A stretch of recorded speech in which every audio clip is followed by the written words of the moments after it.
My boss just finished humiliating me in front of the entire executive team, telling me I had zero vision and would never amount to anything more than a middle manager.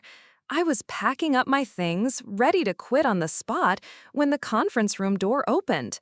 A woman in an expensive suit walked in, looked around the table, and asked one simple question that changed everything. "Excuse me, where's the startup founder I'm supposed to meet?" What happened next still gives me chills. I'd love to know which corner of the globe you're watching from. And if this story speaks to you, make sure to subscribe. Tomorrow's video is one you absolutely can't miss. The fluorescent lights in Conference Room B buzzed with that annoying frequency that made my left eye twitch. I sat at the far end of the polished mahogany table, my laptop open to a presentation I'd spent 3 weeks perfecting.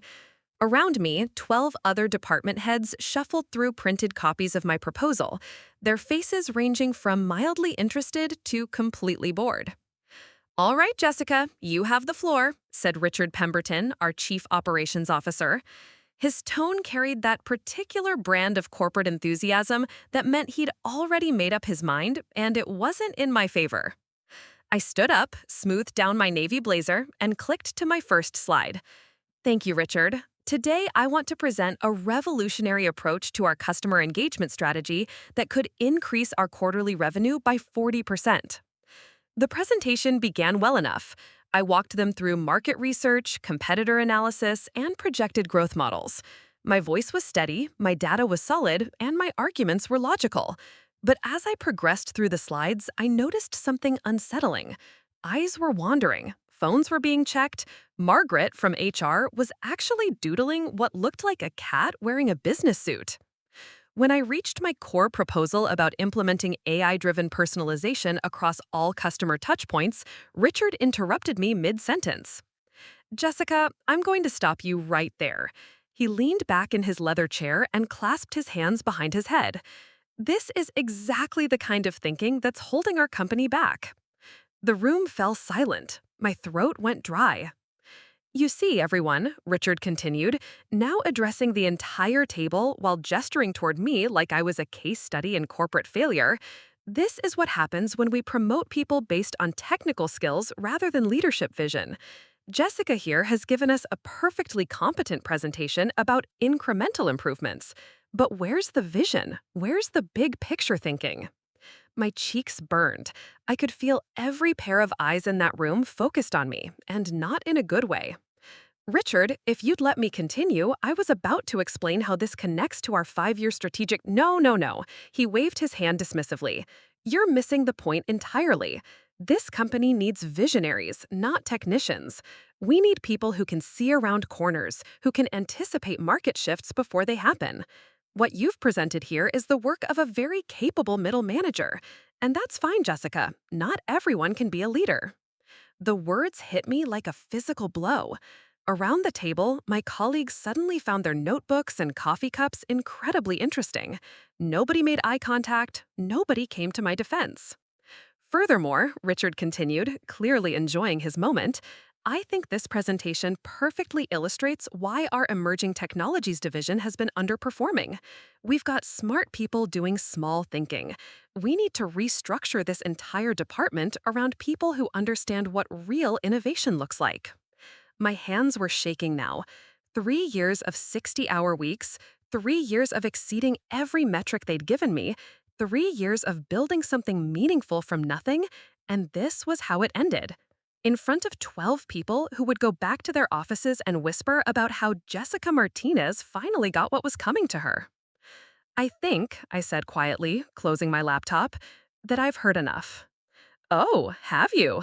Well, since we're being direct, let me be crystal clear about something, Jessica. Your work here has been adequate, competent, but this company is moving in a direction that requires vision, requires leadership, and requires people who can think beyond the next quarterly report. I'm not sure that's you." The room was so quiet, I could hear the HVAC system cycling on. Margaret had stopped doodling. Even Tom from finance, who usually spent entire meetings playing some kind of mobile game, was staring at the table.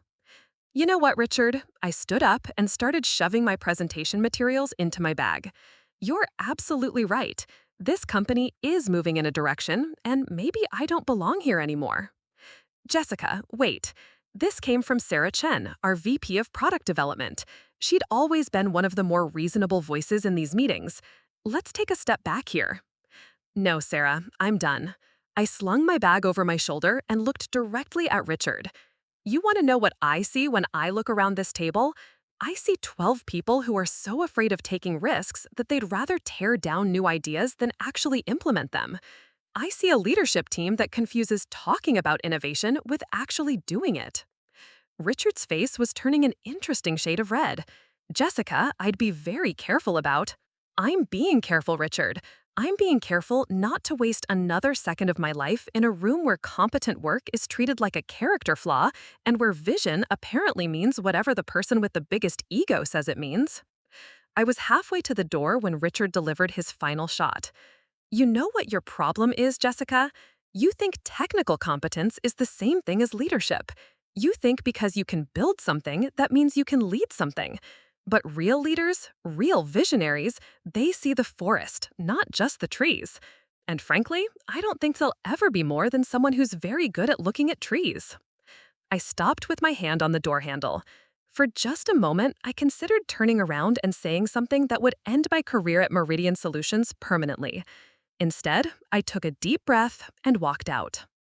The hallway outside Conference Room B stretched endlessly in both directions, lined with motivational posters about teamwork and innovation that suddenly seemed like cruel jokes. I found myself walking toward the elevator bank, past the reception desk where Kelly was answering phones with her usual cheerful efficiency, past the coffee station where a few people from accounting were discussing weekend plans. Everything looked exactly the same as it had an hour ago, but something fundamental had shifted. The building that had felt like a second home for 3 years now felt like a prison I was finally escaping. I pressed the elevator call button and waited. The display showed one car stuck on the 15th floor and another slowly making its way up from the parking garage. Behind me, I could hear the conference room door opening and the sound of voices as the meeting continued without me. Jessica? I turned to find Marcus Webb, our IT director, approaching with a concerned expression. Marcus and I had worked together on several projects over the years, and he'd always been supportive of my initiatives. Hey, Marcus. I heard raised voices. Is everything okay? I managed a weak smile. Oh, just another productive leadership meeting. Marcus winced. He'd been in enough of Richard's meetings to know exactly what that meant. Want to talk about it? A lot of love and effort went into bringing this story to life. If you're enjoying it, we'd be so grateful if you'd subscribe to our channel. Now, back to where we left off. The elevator dinged, and the doors opened to reveal an empty car. I stepped inside and pressed the button for the parking level. Actually, Marcus, I think I'm done talking for today. Maybe for a while. As the doors began to close, Marcus called out, "Jessica, don't let him." But the doors cut him off, and I was alone in the elevator, descending toward a future that suddenly felt completely uncertain. The parking garage smelled like motor oil and concrete dust. My footsteps echoed off the low ceiling as I made my way to my car, a 5-year-old Honda Civic that had faithfully carried me through graduate school and the early years of my career. I fumbled with my keys, dropped them, and found myself sitting on the hood of my car, staring at the concrete wall in front of me. 3 years. 3 years of building the Emerging Technologies division from a one-person department into a team of 8 highly skilled professionals. 3 years of projects that had directly contributed to a 22% increase in client retention. 3 years of being the person other departments called when they needed someone who could actually solve problems instead of just talking about them. And now Richard Pemberton, a man who hadn't touched actual code or worked directly with a client in over a decade, had just told me I lacked vision. My phone buzzed with a text from my younger sister, Carmen. "Coffee later? Want to hear about the disaster date from last night?" I stared at the message for a long time before typing back, Rain check, having one of those career questioning days. Her response came immediately. Uh-oh, wine instead of coffee? Despite everything, I smiled. Carmen had this way of cutting straight through to what mattered. Maybe wine was exactly what this situation called for. I was about to respond when I heard footsteps echoing through the garage, high heels on concrete, moving with purpose. I looked up to see a woman I didn't recognize walking toward the elevator bank. She was probably in her mid-40s, wearing a charcoal gray suit that probably cost more than I made in a month, and carrying herself with the kind of confidence that comes from making decisions that affect other people's lives. She caught me looking and smiled. "Excuse me, do you work here?" "I'm starting to wonder about that myself," I said, sliding off the hood of my car. She laughed, a genuine sound that echoed nicely off the garage walls. "One of those days?" "One of those careers, apparently." "I'm sorry to hear that. I'm actually looking for Conference Room B. I have a meeting with someone from your Emerging Technologies division." My stomach dropped. "Oh, that would be me, Jessica Martinez." I extended my hand, hoping she couldn't see how much it was shaking. "Diane Foster," she said, shaking my hand with a firm grip. "I'm with Catalyst Venture Partners." Catalyst Venture Partners. I knew that name. They'd been mentioned in TechCrunch just last month for leading a $50 million Series B round for a startup that had developed revolutionary supply chain management software. "I'm sorry," I said, "but I think there might be some confusion. I just came from a meeting in Conference Room B and nobody mentioned anything about meeting with a venture capital firm." Diane's eyebrows drew together. "That's odd. My assistant confirmed this meeting with Richard Pemberton's office yesterday. I'm here to discuss a potential investment opportunity with the founder of the customer engagement AI platform that's been getting so much attention in industry circles." My mouth went dry. Customer engagement AI platform? Yes, we've been tracking the development of what our analysts are calling one of the most promising applications of machine learning to retail personalization they've seen in years. The preliminary reports we've received suggest this could be a game-changing technology. I felt like I was having an out-of-body experience. Where exactly did you get these reports? Well, that's an interesting story, actually. Our senior partner, Michael Chen, maybe you know him, was at a conference in Austin last month where someone from Meridian Solutions gave a presentation about emerging applications of AI in customer engagement. Michael said it was the most innovative approach he'd seen in the space, and he immediately put our team on researching the company behind it. Sarah Chen. Sarah must have presented my work at that conference without telling me. And now a venture capital firm thought my project was worth investigating as a potential investment opportunity. "The thing is," Diane continued, "we're specifically looking to meet with the technical founder, the person who actually developed this platform. Our research suggests this isn't just another corporate innovation project, but something with real potential for scaling into its own company." I leaned against my car, trying to process what I was hearing. "And you think this person works here?" "We know they do. Our contact at Meridian Solutions confirmed it. Someone named Jessica Martinez." The elevator doors opened, and Richard Pemberton stepped out, along with Sarah Chen and two other executives I didn't recognize. They were deep in conversation, and it took Richard a moment to notice Diane and I standing by my car. Oh, Richard's face lit up with the kind of enthusiasm he'd conspicuously failed to show during my presentation. "You must be Miss Foster from Catalyst Venture Partners. We've been expecting you." Diane looked from Richard to me and back again. "Excellent. I'm here to meet with Jessica Martinez about her customer engagement AI platform." Richard's smile faltered slightly. "Well, actually, there might be a slight misunderstanding about the nature of that project." Oh, Diane's voice carried a note of professional ice that I suspected had made more than one CEO very nervous. "What kind of misunderstanding?" "You see, Jessica is a valuable member of our team, but the work you're referring to is really part of our broader corporate innovation initiative.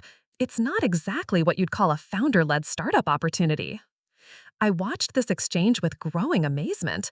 Richard, who had just spent 20 minutes explaining why I lacked vision and would never be more than a middle manager, was now trying to position himself as the mastermind behind my work. "I see," Diane said slowly. "So Jessica Martinez didn't develop this platform?" Oh, she contributed to it, certainly. But this kind of strategic innovation requires oversight from senior leadership, people with the experience to see the bigger picture. Diane turned to look at me. Is that accurate, Jessica? And in that moment, standing in a concrete parking garage next to my 5-year-old Honda Civic, listening to the man who had just humiliated me try to take credit for 3 years of my work, I made a decision that would change everything.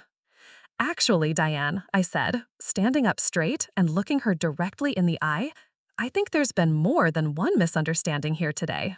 Richard's face went through several interesting color changes as he processed what I just said. Sarah Chen looked like she was trying to solve a complex equation in her head.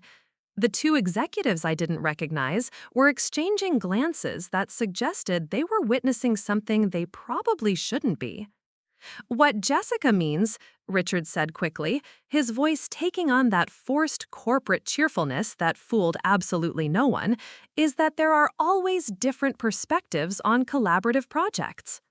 Diane Foster, however, wasn't looking at Richard anymore. She was studying me with the kind of focused attention that suggested she'd built her career on reading people in high-pressure situations. "Jessica," she said, "why don't you tell me about your platform?" My platform. I repeated the words slowly, letting them sink in.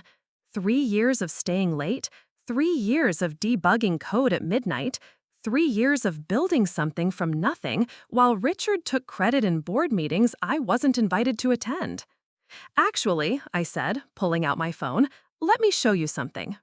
I opened my personal GitHub repository, the one I'd created to back up my work, the one that contained every line of code, every algorithm, every innovative breakthrough that had led to what Diane was calling one of the most promising applications of machine learning to retail personalization.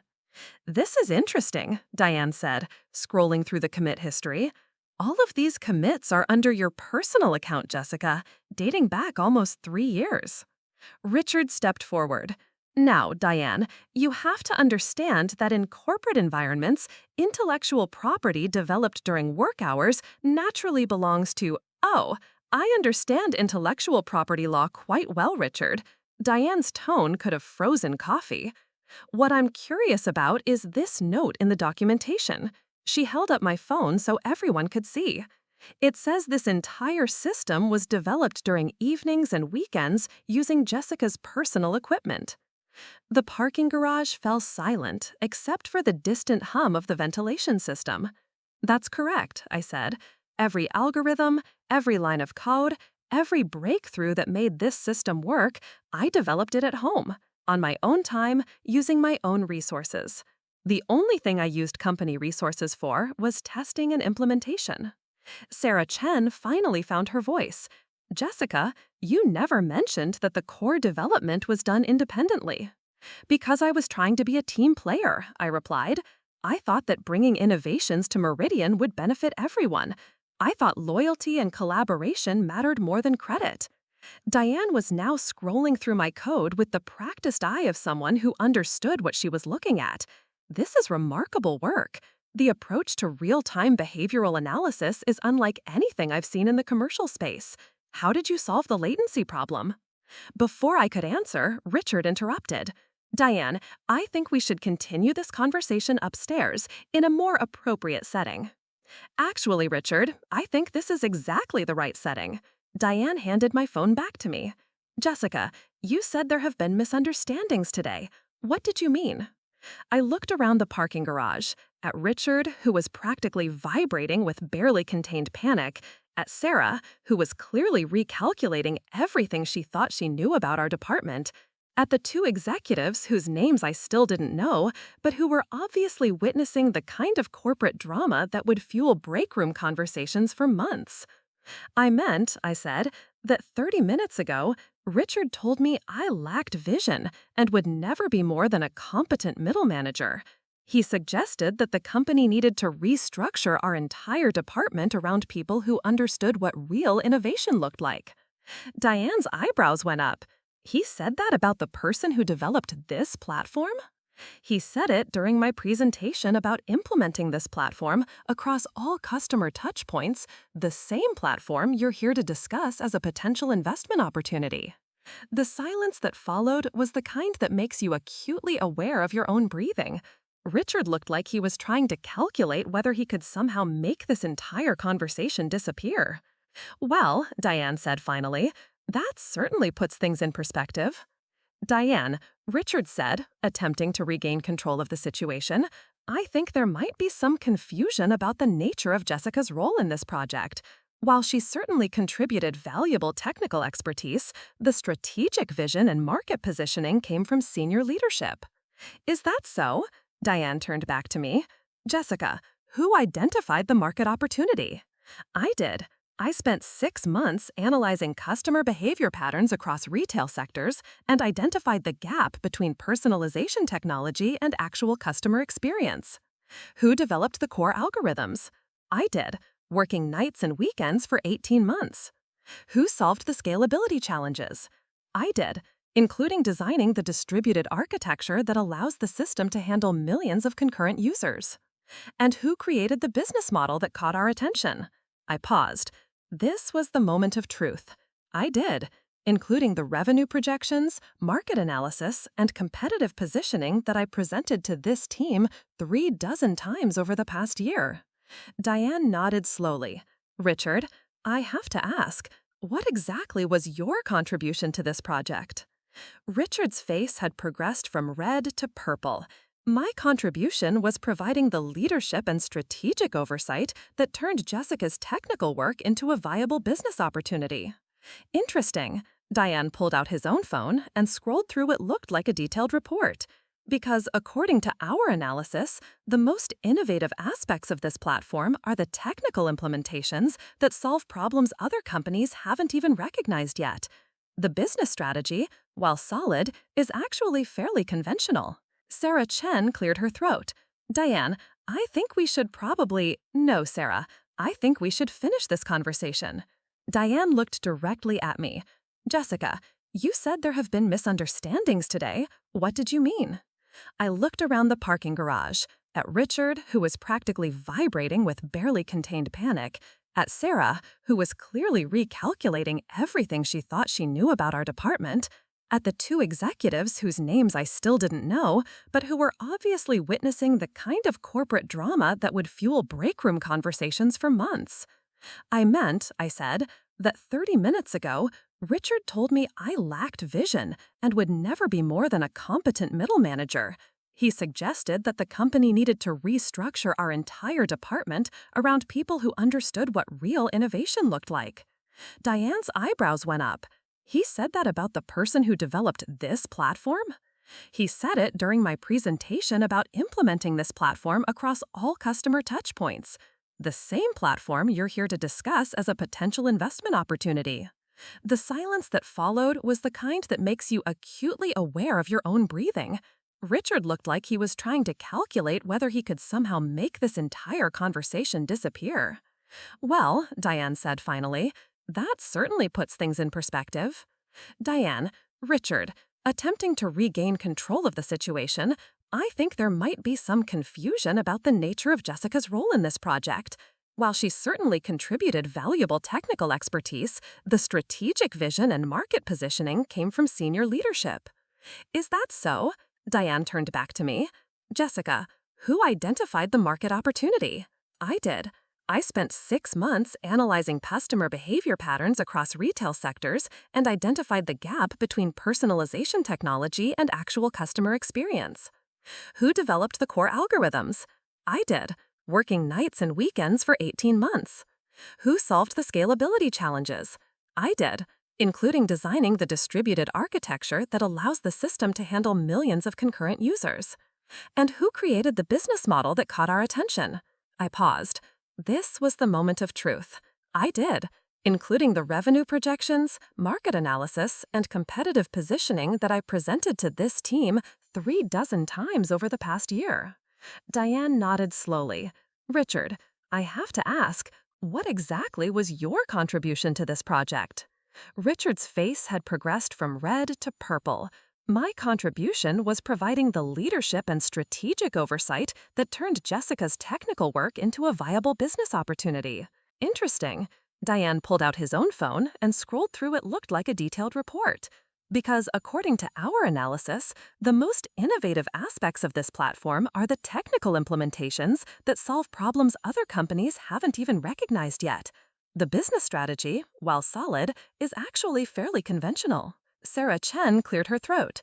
Diane, I think we should probably— No, Sarah. I think we should finish this conversation. Diane looked directly at me. Jessica, you said there have been misunderstandings today. What did you mean?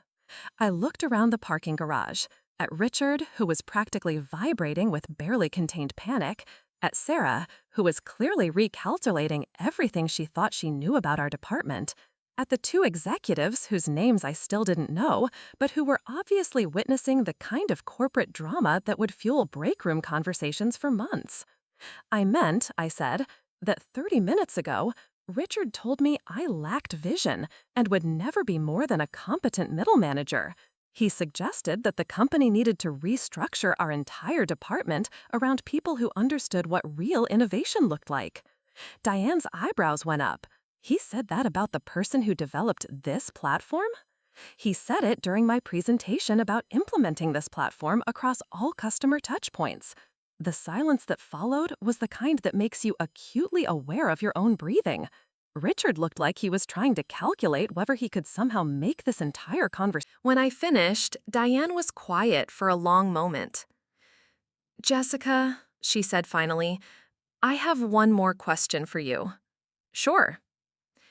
Have you ever considered starting your own company? The question hung in the air like an electrical charge. I could feel Richard's panic radiating from across the garage. I hadn't really thought about it, I said, which wasn't entirely true. I'd thought about it plenty of times, usually around 2 in the morning when I was debugging code and wondering why I was building someone else's empire instead of my own. Well, Diane said, maybe it's time you did. She reached into her purse and pulled out a business card. Not one of those flimsy corporate cards, but heavy cardstock that felt substantial between my fingers. I'd like you to think about something, Jessica. You've built technology that could revolutionize how businesses interact with customers. You've solved technical problems that teams at Google and Amazon are still struggling with. You've created intellectual property that could be worth tens of millions of dollars. And you've done it all while working for people who don't even understand what you've built. She gestured toward Richard, who looked like he was considering whether fleeing the parking garage would be more or less embarrassing than staying for the rest of this conversation. What if, instead of trying to convince other people to implement your vision, you implemented it yourself? What if, instead of being told you lack vision, you showed the entire industry what real vision looks like? I stared at the business card. Diane Foster, Senior Partner, Catalyst Venture Partners. Below her name was a phone number and an email address that could change everything. We typically invest between $5 and $20 million in Series A rounds for companies with proven technology and clear market potential. Based on what I've seen today, you'd qualify for the higher end of that range. $20 million. The number seemed surreal. But Diane, Richard said desperately, you have to understand, Jessica is under contract with Meridian Solutions. Any technology developed during her employment belongs to the company. Diane smiled, and it wasn't a particularly warm expression. Richard, did you not hear Jessica explain that this technology was developed on her own time, using her own resources, documented in her personal repositories? Unless Meridian Solutions can demonstrate that they contributed to the actual development, which, based on this conversation, seems unlikely, Jessica owns this technology outright. She turned back to me.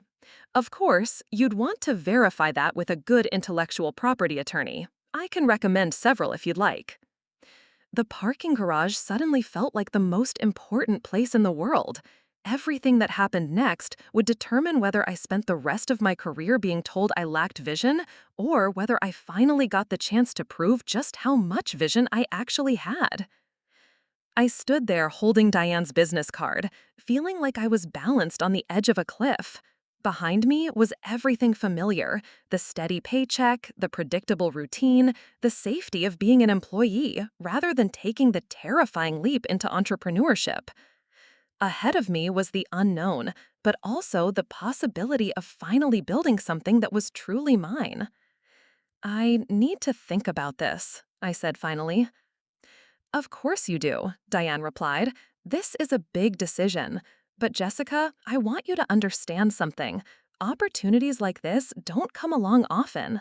The technology you've developed is genuinely revolutionary, and the market timing is perfect. In 6 months, 12 months, there will be competitors trying to build what you've already built. Richard stepped forward, clearly sensing that he was losing control of a situation that had already spiraled far beyond his ability to manage. Diane, I appreciate your interest in our technology, but I think we need to have a more formal discussion about… Richard, Diane's voice cut through his words like a blade. Let me be very clear about something. I didn't come here to negotiate with Meridian Solutions. I came here to meet with the founder of this technology, and it's becoming increasingly obvious that the founder is standing right here, and it's not you. She turned back to me. Jessica, I'm flying back to San Francisco tomorrow morning, but I'm extending my trip by 1 day. If you're interested in exploring this opportunity, I'd like you to come to our office Thursday afternoon. We can discuss terms, timeline, and what building a company around your technology would actually look like. My phone buzzed with a text message. Without thinking, I glanced at it. Carmen again. Still need that wine? Also, Mom wants to know if you're coming to dinner Sunday. The normalcy of the message felt surreal in the context of what was happening. 2 hours ago, my biggest concern was whether I could salvage my career at Meridian Solutions. Now I was being offered the chance to start a company with venture capital funding. What would the timeline look like? I asked. Well, that depends on several factors. First, we'd need to conduct full due diligence on your technology, have our technical team review the code, verify the performance metrics, confirm the intellectual property ownership. Assuming everything checks out, which I expect it will, we could have a term sheet within 2 weeks. A term sheet? The formal offer. It would specify the investment amount, equity structure, board composition, and other key terms. Once you accept a term sheet, the legal process typically takes another 4 to 6 weeks. Sarah, Chen, who had been uncharacteristically quiet during this entire exchange, finally spoke up. Jessica, this is all very exciting, but you should know that Meridian has been planning to spin off the Emerging Technologies division into its own subsidiary. You'd be running your own company, but with the backing and resources of an established corporation. I looked at Sarah with genuine surprise. This was the first I'd heard of any spin-off plan. When exactly were you planning to mention this spin-off idea? I asked. Sarah had the decency to look embarrassed. We've been discussing it at the executive level. Richard felt that the timing wasn't right to bring it up with the team yet. Richard felt, I repeated the word slowly. The same Richard who just told me I lacked vision and would never be more than a competent middle manager. Jessica, Richard was having a difficult day. You know how quarterly reviews affect everyone's stress levels. Sarah, don't. I held up my hand. Please don't try to rewrite what happened in that conference room. 12 people witnessed it, and pretending it was just stress doesn't help anyone. Diane was watching this exchange with the focused attention of someone who had seen similar corporate dynamics play out many times before. Jessica, can I ask you a question? Sure. If Meridian offered to spin off your technology into a subsidiary with you as CEO, would you be interested? I thought about it for a moment. On the surface, it sounded like exactly what I'd been working toward for 3 years, but something about it felt wrong. Honestly, no. Why not? Because it wouldn't really be my company. It would be Meridian's company with my name on it. The same people who just told me I lack vision would still be making the strategic decisions. The same leadership team that doesn't understand the technology would still be setting the direction. I looked directly at Richard. And most importantly, I'd still be working for people who think my best contribution is technical execution rather than strategic leadership. Richard's face was now approaching a color that probably had medical implications. Jessica, I think you're mischaracterizing. Am I? I pulled out my phone again and scrolled to my voice memo app. Because I have a recording of today's meeting. Would you like me to play back the part where you explained why I'd never be more than a middle manager? The parking garage fell silent. In the distance, I could hear a car door slam and footsteps echoing off concrete as someone walked toward the elevator bank. You recorded the meeting? Sarah asked. I record all my presentations. It helps me improve my delivery and catch things I miss during the discussion. I looked at the shocked faces around me. It's perfectly legal in California as long as one party consents, and since I'm the one party, I consent. Diane actually smiled at this. That's excellent due diligence, Jessica. Having documentation of today's events could be very important if there are any disputes about intellectual property or your employment status going forward. She checked her watch. I hate to cut this short, but I have another meeting across town. Jessica, I meant what I said about Thursday afternoon. This conversation has convinced me that you have exactly the kind of strategic thinking and leadership capability that makes for successful founders. She handed me a second business card. This one has my direct cell phone number. Call me by tomorrow evening if you want to explore this opportunity. If not, I understand completely, but I won't be able to keep the offer open indefinitely. Diane walked toward the elevator bank, her heels clicking confidently on the concrete floor. Just before she reached the elevator, she turned back. Oh, and Richard, you might want to think carefully about how you handle Jessica's resignation. Companies have been sued for far less than publicly humiliating employees whose intellectual property turns out to be worth millions of dollars. The elevator doors closed behind her, leaving the five of us standing in an awkward silence that seemed to stretch on forever. Jessica, Richard said finally, I think we all got a little heated in there. Maybe we should sit down tomorrow morning and… No. The word came out more forcefully than I'd intended. Richard, I'm done. I'm done with meetings where my work gets dismissed. I'm done with leadership that doesn't understand what leadership actually means. I'm done pretending that loyalty and collaboration matter in an environment where credit goes to whoever speaks loudest. I walked to my car and opened the door. I'll email my resignation letter tonight. My last day will be Friday. Jessica, wait. This came from one of the executives I hadn't recognized earlier.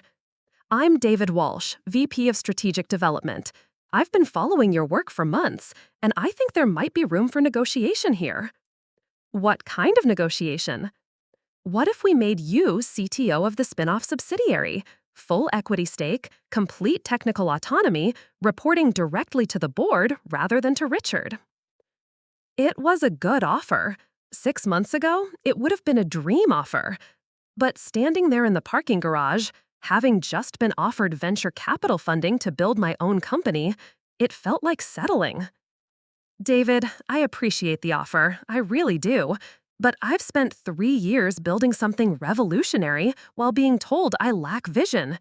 I've had enough of trying to prove my worth to people who fundamentally don't understand what I've built.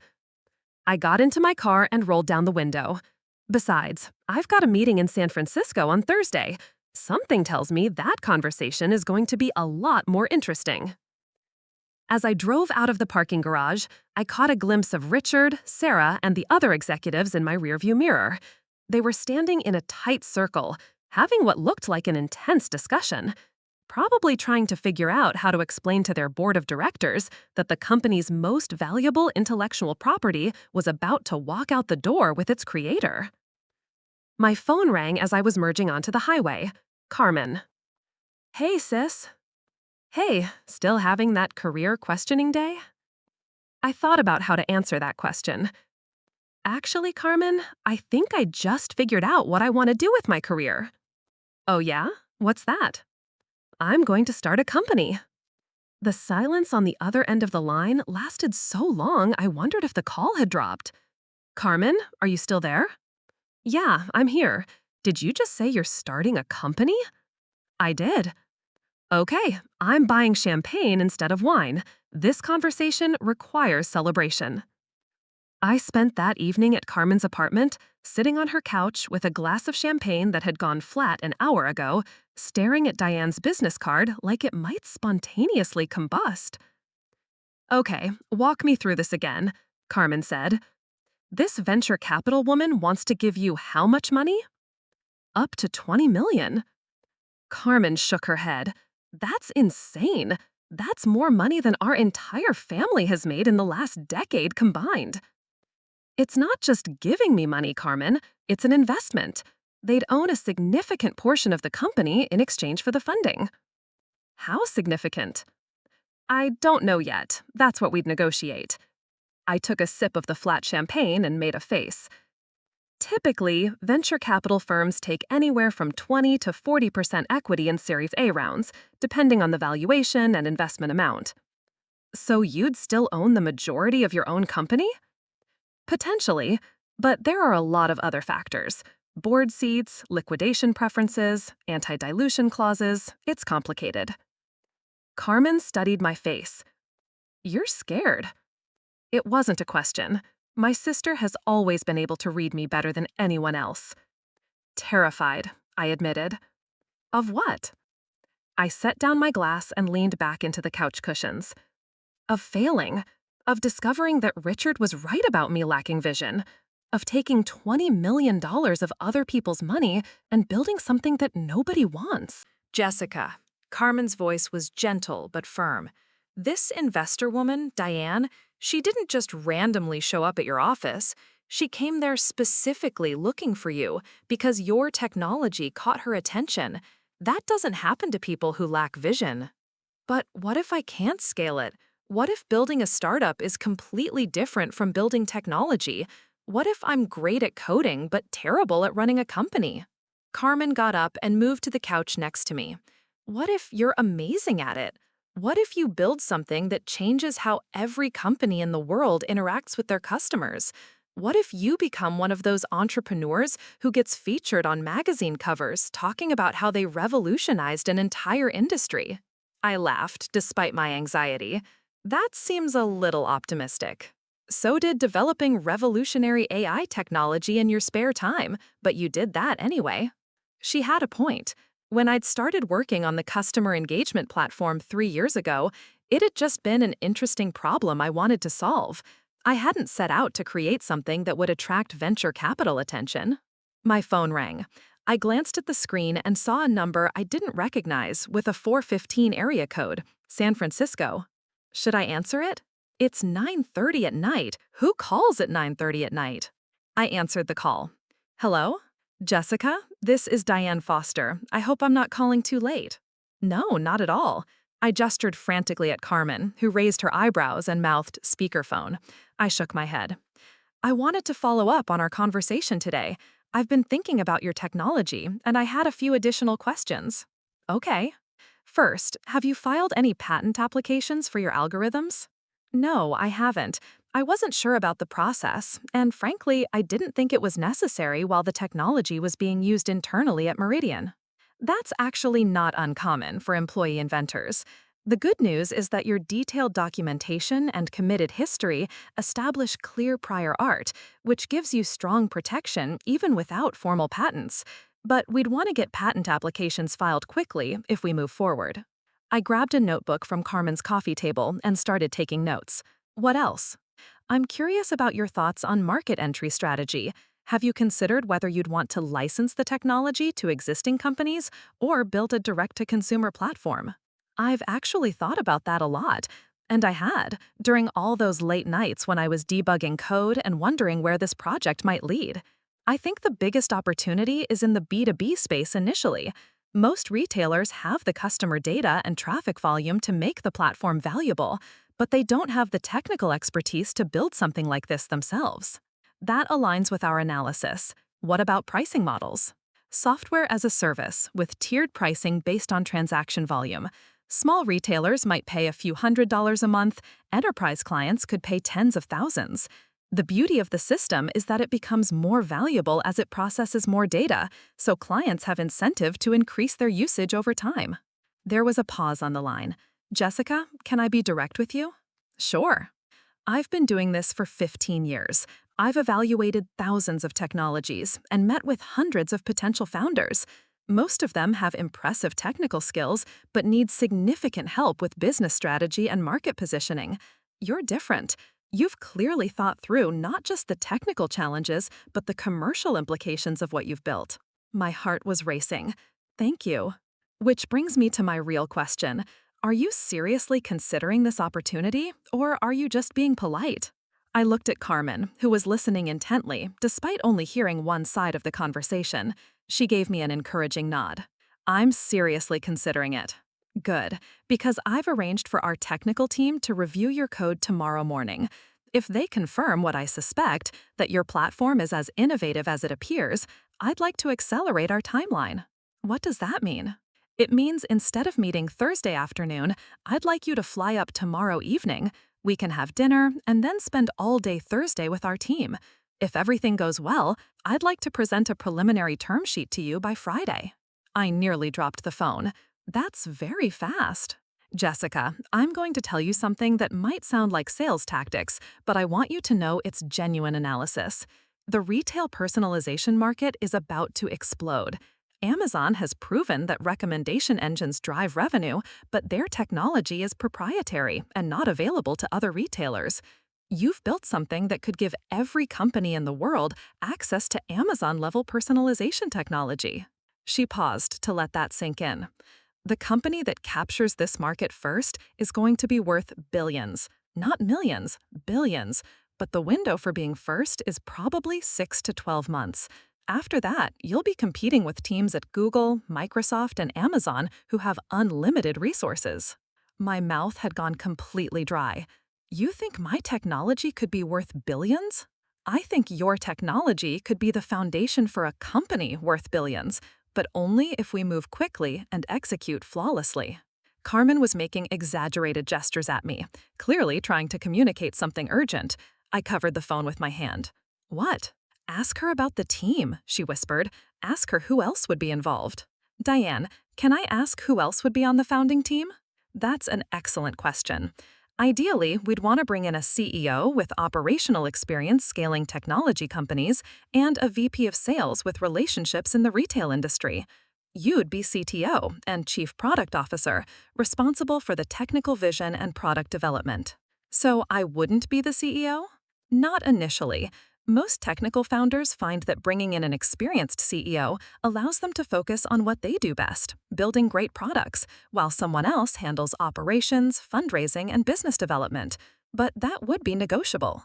After I hung up, Carmen and I sat in silence for several minutes. So, she said finally, sounds like you're moving to San Francisco. I haven't decided anything yet. Jessica, come on, a billionaire company? This woman is basically offering you the chance to become the next tech mogul. Or the next cautionary tale about technical people who shouldn't run companies. Carmen stood up and walked to her kitchen. Want some coffee? This sounds like a conversation that's going to last a while. As she busied herself with the coffee maker, I stared out her living room window at the city lights stretching toward the horizon. Somewhere out there was the life I'd been building for 3 years, steady, predictable, safe. And somewhere else was the life I'd never imagined possible, terrifying, uncertain, potentially extraordinary. My phone buzzed with an email notification. The sender was Richard Pemberton, sent just 5 minutes ago. The subject line read, "Urgent. Please call before taking any action." I showed the message to Carmen, who had returned with 2 steaming mugs. Are you going to read it? I deleted the email without opening it. Nope, I'm going to book a flight to San Francisco. The Catalyst Venture Partners office occupied the entire 32nd floor of a glass tower in downtown San Francisco, with floor-to-ceiling windows that offered a breathtaking view of the Bay Area. I sat in a conference room that probably cost more to furnish than I made in a year, watching three of the most intimidating people I'd ever met dissect my code line by line. Dr. Amanda Reeves, Catalyst's chief technology officer, had been the head of machine learning at Facebook before joining the venture capital world. Next to her sat Marcus Kim, a former Google engineer who had founded two successful startups before becoming a technical partner at Catalyst. The third person, introduced only as Trevor, appeared to be some kind of data science prodigy who looked like he was barely old enough to drink, but spoke about neural networks with the authority of someone who'd been building them since childhood. "This is fascinating work," Dr. Reeves said, scrolling through my GitHub repository on a massive monitor that dominated one wall of the conference room. "The approach to real-time feature extraction is unlike anything I've seen in commercial applications." "How are you handling the computational overhead?" Marcus asked. "Real-time analysis at this scale should be prohibitively expensive." I walked them through the distributed architecture I'd designed, explaining how the system used edge computing and predictive caching to minimize server costs while maintaining sub-second response times. "Clever," Trevor said, speaking for the first time in an hour. "You're essentially predicting which predictions you'll need to make. It's recursive optimization." Exactly. The system learns not just about customer behavior, but about its own prediction patterns. Over time, it becomes more efficient while becoming more accurate. Dr. Reeves exchanged a look with Marcus that I couldn't quite interpret. "Jessica, can you walk us through the privacy protection mechanisms?" This was the part I was most proud of. I explained how the system used differential privacy techniques to ensure that individual customer data remained protected even while enabling powerful personalization. The platform could identify patterns across millions of users without ever storing or transmitting personally identifiable information. "That's going to be crucial for European markets," Marcus noted. "GDPR compliance is a nightmare for most personalization platforms." "It was designed from the ground up to be privacy first," I said.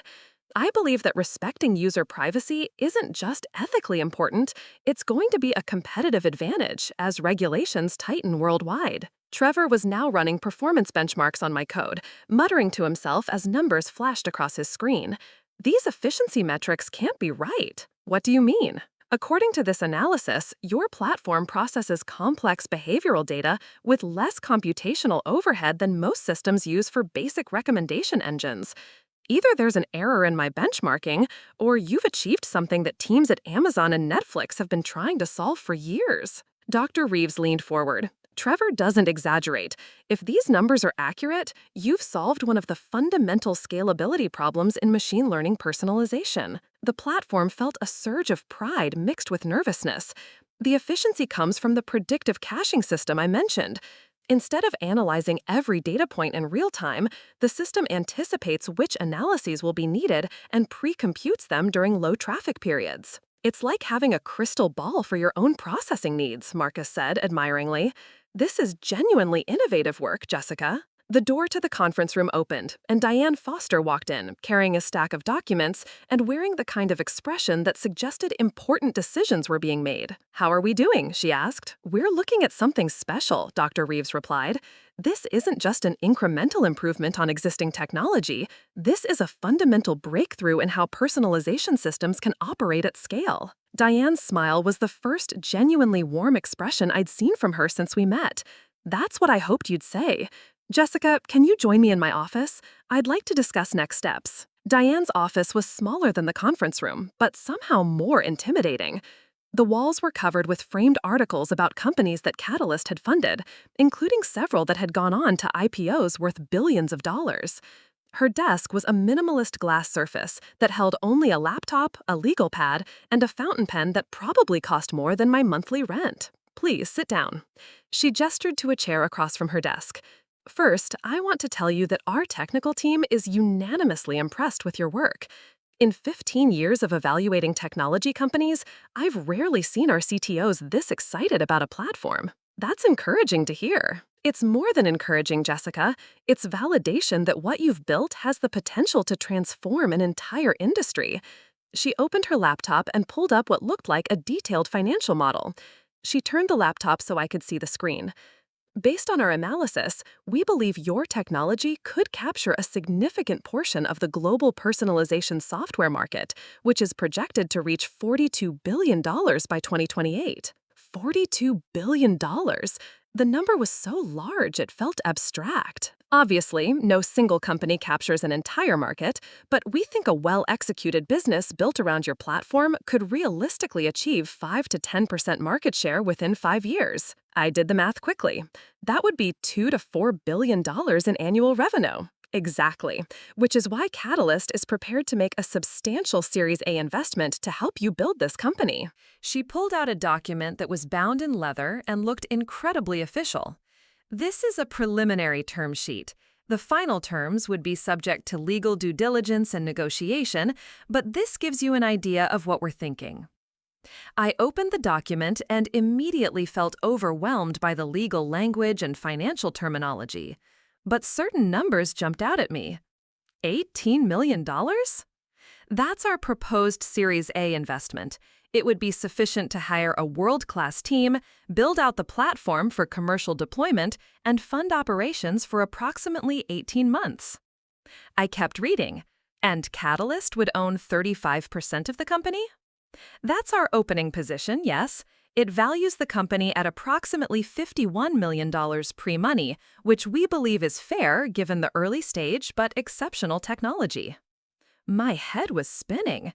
Yesterday, I had been a middle manager being told I lacked vision.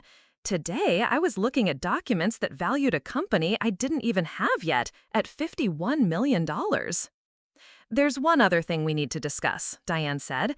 As I mentioned yesterday, we typically recommend bringing in an experienced CEO for technical founders.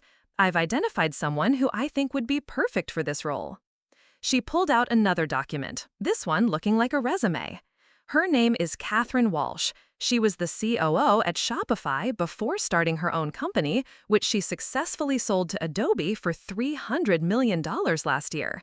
She's looking for her next opportunity, and she has exactly the kind of retail technology experience that would be valuable here. I looked at Catherine's credentials. Harvard MBA, 15 years of experience scaling technology companies, relationships with major retailers across North America and Europe. On paper, she was obviously more qualified to run a company than I was. Would I still be involved in strategic decisions? Absolutely. You'd be Chief Technology Officer and co-founder. Catherine would handle operations, fundraising, and business development, but all product and technical decisions would be your domain. Think of it as a partnership where you each focus on your areas of expertise. It made sense logically, but something about it bothered me. After 3 years of being told that my ideas needed oversight from people who understood the big picture, the prospect of immediately handing over control to someone else felt wrong. Can I think about the CEO question? Of course, but I should mention that Catherine is considering several opportunities. If we want to move forward with her, we'd need to make a decision relatively quickly. Diane's phone buzzed with what looked like an urgent message. She glanced at it and frowned. Actually, there's something else we need to discuss. I just received a call from Meridian Solutions Legal Department. They're claiming that your technology was developed using company resources and therefore belongs to them. My stomach dropped. But that's not true. I documented everything. All the development was done on personal time with personal equipment. I believe you, and I think we can successfully defend against any legal challenge they might make. But it does complicate our timeline. We'll need to resolve the intellectual property question before we can finalize any investment. She leaned back in her chair and studied my face. Jessica, I need to ask you directly. Are you prepared for a legal battle with your former employer? I thought about Richard Pemberton's desperate attempts to take credit for my work, about 3 years of being told I lacked vision, about all the late nights and weekends I'd spent building something that was truly mine. Yes, I said, I'm prepared to fight for what I built. Good, because if we're going to do this, we're going to do it right. No compromises, no settlements that give away pieces of what you've created. This technology is going to change the world, and you deserve to be the one who benefits from that change. As I walked out of Catalyst's offices that afternoon, San Francisco stretched out below me like a map of possibilities. The city was full of people who had taken similar leaps, who had bet everything on ideas that seemed impossible until they weren't. For the first time in years, I felt like I was exactly where I belonged. The law offices of Patterson, Bradley and Associates occupied 3 floors of a historic building in downtown San Francisco's financial district. I sat across from Elena Tatterson, one of the city's most respected intellectual property attorneys, watching her review hundreds of pages of documentation I'd brought to prove my ownership of the technology. "This is remarkably thorough documentation," adjusting her reading glasses as she examined my personal development logs. "You've essentially created a day-by-day record of how this technology was developed." I'm naturally obsessive about documentation. Every breakthrough, every failed experiment, every late-night debugging session, it's all recorded with timestamps. Elena smiled. "Your obsessive nature might just save your company. Most developers don't keep records this detailed." She pulled out a legal pad and began taking notes. "Walk me through Meridian's claim." I handed her the cease and desist letter that had been delivered to Catalyst's offices that morning. They're claiming that because I used company email to research some of the underlying concepts, and because I tested the platform using anonymized company data, the entire system belongs to them. That's a weak argument, but not entirely frivolous. After reading the letter, the key question is where the creative work actually happened. If you developed the core algorithms and architecture on your own time, using your own resources, then you own the intellectual property, regardless of where you tested it. She pointed to a section of my GitHub logs. These commit timestamps are going to be crucial. I see development activity happening primarily between 8 p.m. and 2 a.m. and on weekends. That strongly suggests personal time rather than work hours. Exactly. I was careful about that because I knew there could be IP issues down the line. Elena leaned back in her leather chair. "Jessica, I'm going to be direct with you. Meridian has deep pockets and a team of corporate lawyers who specialize in intellectual property disputes. They can afford to drag this out for years, even if they know they'll ultimately lose. The question is whether you can afford to fight them. What would fighting them cost? For a case this complex, probably between $500,000 and $2 million, depending on how aggressively they pursue it and whether it goes to trial." My heart sank. Even with venture capital funding, spending $2 million on legal fees before the company even launched seemed impossible. "However," Elena continued, "there are a few factors working in your favor. First, your documentation is exceptionally strong. Second, Catalyst Venture Partners has a reputation for backing their portfolio companies through legal challenges. And third, Meridian's own actions yesterday suggest they know their case is weak."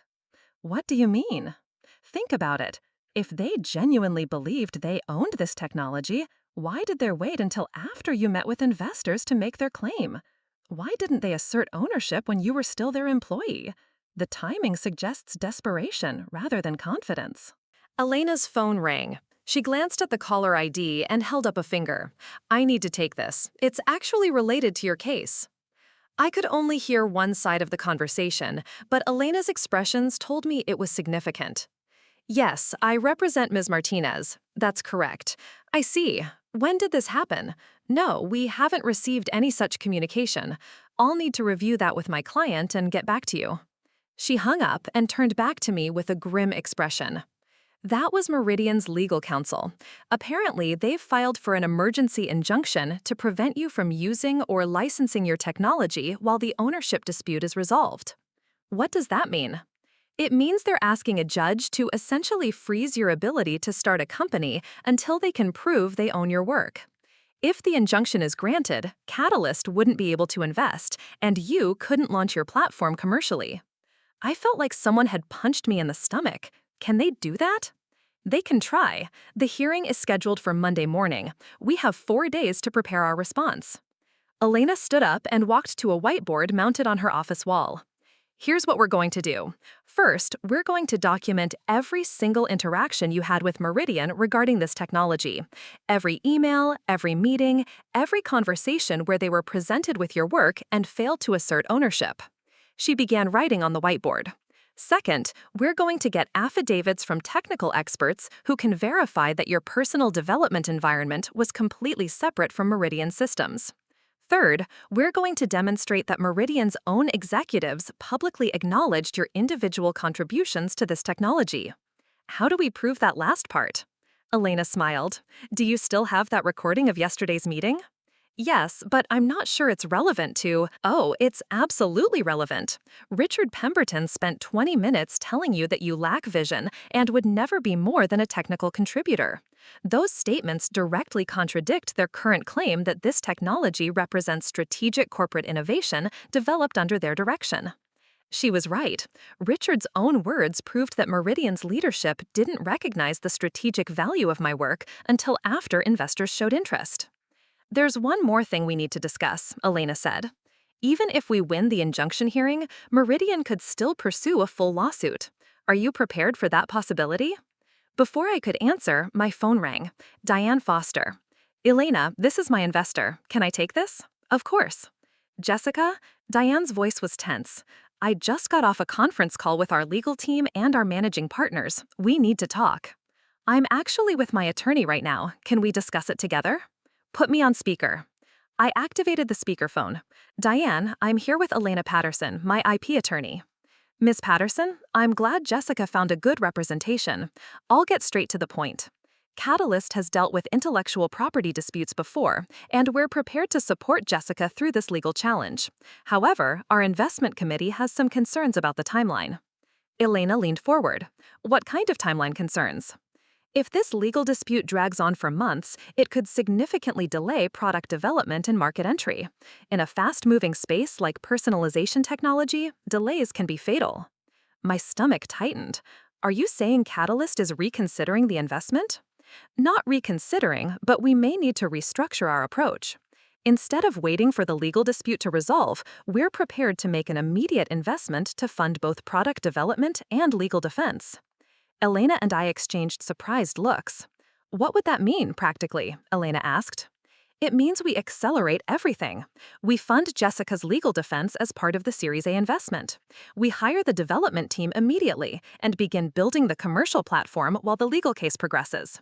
We essentially bet that Jessica will win her IP dispute and position the company to launch as soon as it's resolved. That's a significant risk for Catalyst, Elena observed. It is, but our technical review convinced us that this technology is worth the risk. We'd rather fight alongside Jessica than watch her technology get tied up in litigation for years. I felt a surge of gratitude mixed with terror. Catalyst was willing to bet millions of dollars on my ability to win a legal battle against a corporation with unlimited resources. There is one condition, Diane continued. We'd need Jessica to agree to the experienced CEO we discussed. Catherine Walsh has connections throughout the retail industry that could help us build partnerships even while the legal dispute continues. Elena looked at me questioningly. This was my decision to make. What would Catherine's role be exactly? I asked. She'd be CEO and co-founder, responsible for business operations, partnerships, and fundraising. You'd remain CTO and Chief Product Officer, with full authority over technology and product decisions. Think of it as dividing responsibilities so you can focus on what you do best while she handles the business challenges. I thought about the past 3 days, being humiliated in a conference room, discovering that my technology was worth millions, flying to San Francisco to meet with venture capitalists, and now facing a legal battle that could determine my future.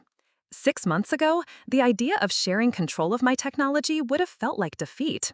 But sitting in Elena's office, looking at a legal battle that could consume years of my life, I realized that building something meaningful was more important than maintaining complete control.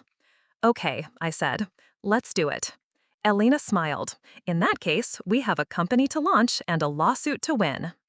As I walked out of Elena's office that afternoon, San Francisco's fog was rolling in from the bay, transforming the city into something magical and uncertain. In 4 days, I'd be standing in front of a judge, fighting for the right to build something that could change how businesses connect with their customers. But for the first time since this whole adventure began, I wasn't afraid.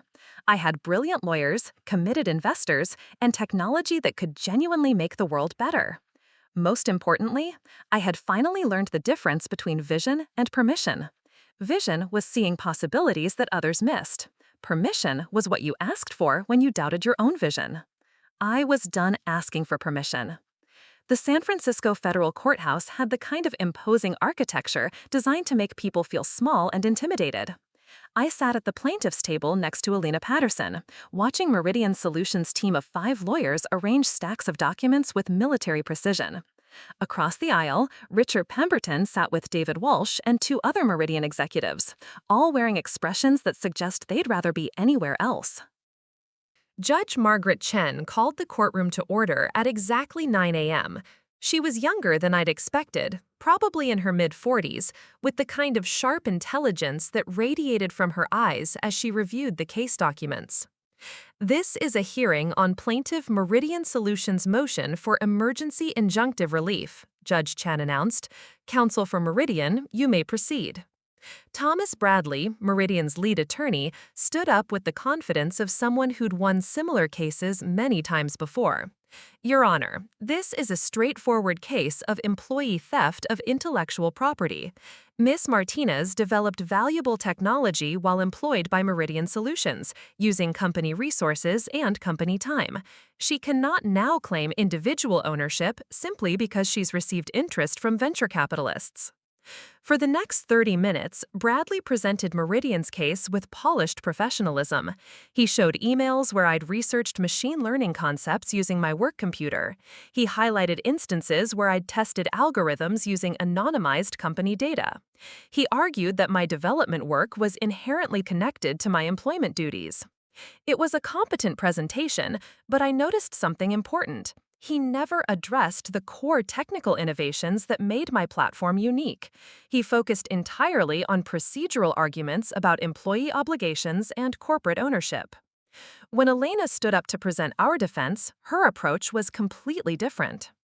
Your Honor, intellectual property law protects innovators, not corporations that fail to recognize innovation when it's happening in front of them. She clicked on her first slide, which showed the timeline of my personal development work. Ms. Martinez didn't just modify existing corporate technology, she invented something entirely new, working nights and weekends on her personal equipment, solving problems that Meridian's leadership didn't even understand existed. Elena played excerpts from my recording of the conference room meeting. Richard's voice filled the courtroom. You think technical competence is the same thing as leadership. Real leaders see the forest, not just the trees. And frankly, I don't think you'll ever be more than someone who's very good at looking at trees. These are not the words of executives who recognize the strategic value of Ms. Martinez's innovations, Elena continued. These are the words of managers who fundamentally misunderstood what their employee had created. She walked the judge through my documentation, showing how each breakthrough had happened independently of my work duties. She demonstrated that the core algorithms were developed entirely on personal time, using personal resources, to solve problems that Meridian had never asked me to address. Most importantly, she showed that Meridian's own executives had publicly acknowledged that my work exceeded their expectations and understanding. The evidence clearly shows that Ms. Martinez is the true inventor of this technology, Elena concluded. Meridian's claim is nothing more than an attempt to appropriate innovations they failed to recognize until investors valued them at $50 million. Judge Chen asked several pointed questions about the development timeline and the technical details of my work. I was surprised by how well she grasped the complexity of what I'd built. Ms. Martinez, Judge Chen said, addressing me directly, can you explain in simple terms what makes your technology different from existing personalization systems? I stood up, feeling every eye in the courtroom focused on me. Your Honor, most personalization systems are reactive. They wait for customers to show interest in products and then make recommendations. My platform is predictive. It identifies customer needs before the customer fully realizes them, using real-time behavioral microsignals that other systems ignore. And this predictive capability was your individual innovation? Yes, Your Honor. I spent 18 months developing the algorithms that make it possible, working primarily between 8 p.m. and 2 a.m. on weekdays and during weekends. Judge Chen made several notes, then looked up at Meridian's legal team. Mr. Bradley, does your client have evidence that they specifically assigned Miss Martinez to develop predictive personalization technology? Bradley shuffled through his documents. Your Honor, Miss Martinez was employed in the Emerging Technologies Division, which by definition encompasses innovative developments. That's not what I asked. Do you have evidence that Meridian specifically requested the innovations that make Miss Martinez's platform unique? We have evidence that she used company resources to— Mr. Bradley, I've reviewed that evidence. Using a work computer to research machine learning concepts doesn't establish corporate ownership of the innovations that resulted from that research. Do you have evidence that Meridian requested or directed the specific technical breakthroughs that distinguish this platform?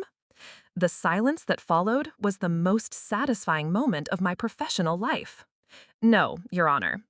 Judge Chen nodded. Based on the evidence presented, I find that Miss Martinez developed her personalization platform through individual innovation, using primarily personal time and resources. While she may have used some company resources for research and testing, the core intellectual property clearly originated from her independent creative work. She looked directly at Meridian's legal team. Furthermore, the defendant's own executives have acknowledged that Miss Martinez's innovations exceeded their expectations and understanding. This contradicts their claim that the technology represents directed corporate development. I felt Elena's hand squeeze my shoulder. Therefore, I am denying Meridian Solutions' motion for injunctive relief. Miss Martinez retains full ownership of her intellectual property and may proceed with licensing and commercialization as she sees fit. The gavel came down with a sharp crack that echoed through the courtroom. As we walked out of the courthouse, Elena was grinning like she'd won the lottery. That was about as decisive a victory as you can get in an IP case. What happens now? Meridian can still file a full lawsuit, but after today's ruling, they'd be fighting uphill. Most likely, they'll try to negotiate some kind of settlement or licensing agreement. My phone buzzed with a call from Diane Foster. Jessica, Elena just texted me the results. Congratulations. How are you feeling? Honestly, exhausted, but also incredible. Well, rest up because tomorrow we're signing the Series A documents and announcing your company to the world. The next morning, I stood in Catalyst Venture Partners conference room signing documents that officially created Martinez Personalization Technologies and secured $18 million in funding. Catherine Walsh had flown in from Seattle and turned out to be exactly as impressive in person as her credentials suggested. She had a warmth and energy that immediately put me at ease about our partnership. I've been following your story, Catherine said, as we shook hands after the signing ceremony. What you've accomplished is extraordinary. I'm honored to help you build this into something that changes the entire industry. Are you ready for this to be completely insane for the next 2 years? I asked. I've been preparing for insanity my entire career, Catherine laughed. The question is, are you ready to be a CEO? Co-CEO, I corrected. And yes, I think I finally am. 6 months later, Martinez Personalization Technologies had grown to 43 employees, landed partnerships with 12 major retailers, and was processing over 50 million customer interactions per day. The platform that I'd built in my spare time was now powering personalized shopping experiences for customers across North America and Europe. Richard Pemberton had been quietly reassigned within Meridian Solutions. Sarah Chen sent me a congratulatory email when our Series B funding was announced, admitting that she should have fought harder for my ideas when it mattered. But the most satisfying moment came when I received a LinkedIn message from Marcus Webb, the IT director who had supported me through those difficult years at Meridian. Jessica, I just wanted you to know that everyone here is incredibly proud of what you've built. You've inspired a lot of us to think bigger about our own careers. Also, management has instituted a new policy requiring executives to get technical review before dismissing innovative projects. They're calling it the Martinez Protocol. I was sitting in my new office, an actual corner office with windows overlooking San Francisco Bay, when I read Marcus's message. Through the glass walls, I could see my team working on the next generation of the platform, solving problems that would help millions of customers discover products they didn't even know they wanted. Carmen had been right about the magazine covers. Last month, Forbes had featured me on their 30 Under 30 list with the headline, "The Visionary Who Revolutionized Retail Personalization." But the real validation came from seeing my technology help a small bookstore in Portland triple their online sales, or watching a family clothing business in Minneapolis compete effectively against major chains for the first time. As I looked out at the city where so many people had bet everything on impossible dreams, I realized that the most important lesson I'd learned wasn't about technology or business strategy. It was about the difference between competence and vision, between following instructions and seeing possibilities, between asking permission and taking responsibility for the future you want to create. 3 years ago, I was a middle manager being told I lacked vision. Today, I'm the co-founder and CTO of a company that's changing how businesses connect with their customers around the world. The technology was just the beginning. The real breakthrough was learning to trust my own vision, even when everyone else thought I was just good at looking at trees. Sometimes, the person who's focused on the trees is the only one who understands how the forest actually works. Looking for more? We've got 2 amazing stories ready for you right on screen. If this one touched you, these are absolutely worth your time. Click to watch them now. And hey, subscribe and hit that bell to never miss our latest uploads.